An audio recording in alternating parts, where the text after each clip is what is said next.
నగర్లో నూతనంగా ఏర్పాటు చేసిన రీడోక్ ఐటీ సొల్యూషన్స్ ప్రారంభించారు ఎమ్మెల్యే నాయని రాజేందర్ రెడ్డి. కార్యక్రమానికి 53వ డివిజన్ ప్రెసిడెంట్ బాబాభాయ్, యూత్ కాంగ్రెస్ రాష్ట్ర కార్యదర్శి రాహుల్ రెడ్డి తదితరులు పాల్గొన్నారు.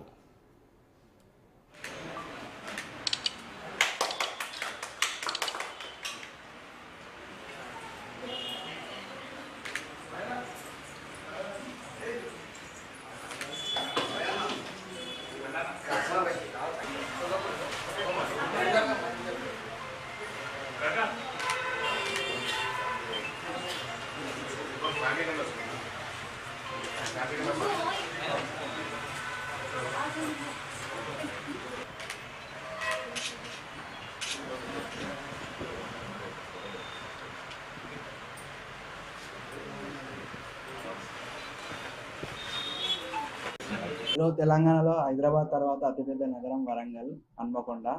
ఈ జెండా ట్రై సిటీస్లో హైదరాబాద్ తర్వాత వరంగల్ పెద్ద సిటీ కాబట్టి వరంగల్లో కూడా ఐటీ డెవలప్మెంట్ చేయాలనే ఒక ఉద్దేశంతో వాళ్ళ హన్మకొండ నడిబొడ్డున Rodak IT solutions private limited స్థాపించబడినది.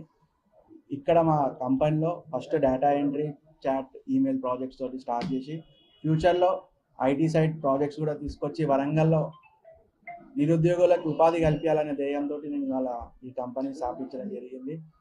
Main ఏంటంటే మన వరంగల్లో డ్రాబ్యాక్ ఏంటంటే ఇక్కడ రూరల్ ఏరియాస్ ఎక్కువ ఉంది కాబట్టి ఇంగ్లీష్ కమ్యూనికేషన్ స్కిల్స్ రాకపోవడం వల్ల హైదరాబాద్కి వెళ్ళి ఉద్యోగాలు చేయాలంటే కొంచెం బ్యాక్ స్టెప్ వేస్తున్నారు. ఎందుకంటే ఇక్కడ స్టాండర్డ్స్ చిన్నప్పటి నుంచి గవర్నమెంట్ స్కూల్లో చదవడం వల్ల ఇంగ్లీష్ కమ్యూనికేషన్స్ లేక మంచి మంచి ఎంఎన్సీ కంపెనీస్లో జాబ్స్ రావాలంటే ఇక్కడ విద్యార్థులు చాలా కష్టాలు పడుతున్నారు. కాబట్టి ఈ మా సంస్థ ద్వారా నిరుద్యోగులకి ఇంటర్వ్యూ గైడెన్స్ మరియు ఇంటర్న్షిప్ లాంటివి రూమ్ చేసి పెద్ద పెద్ద ఎంఎన్సీ కంపెనీస్లో కూడా జాబ్స్ వచ్చే విధంగా చేస్తాం.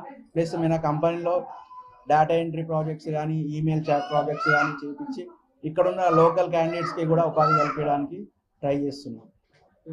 నా పేరు రాజేష్ నాయక్.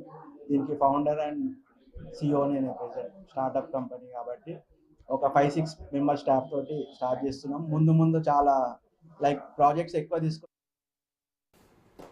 జైలర్ సినిమాలో విలన్ రోల్తో నటుడు వినాయకన్ మంచి పేరు తెచ్చుకున్నారు. నిజ జీవితంలో మాత్రం ఆయన్ను వివాదాలు వెంటాడుతున్నాయి. మద్యం మత్తులో పలు చోట్ల ఆయన రచ్చ చేస్తున్నారు. తాజాగా గోవాలో ఓ వ్యాపారితో ఆయన గొడవ పడుతున్న వీడియో వైరల్ అవుతోంది. సెప్టెంబర్లో హైదరాబాద్లో ఎయిర్పోర్ట్లో సిఐఎస్ఎఫ్ సిబ్బంది పైన దాడి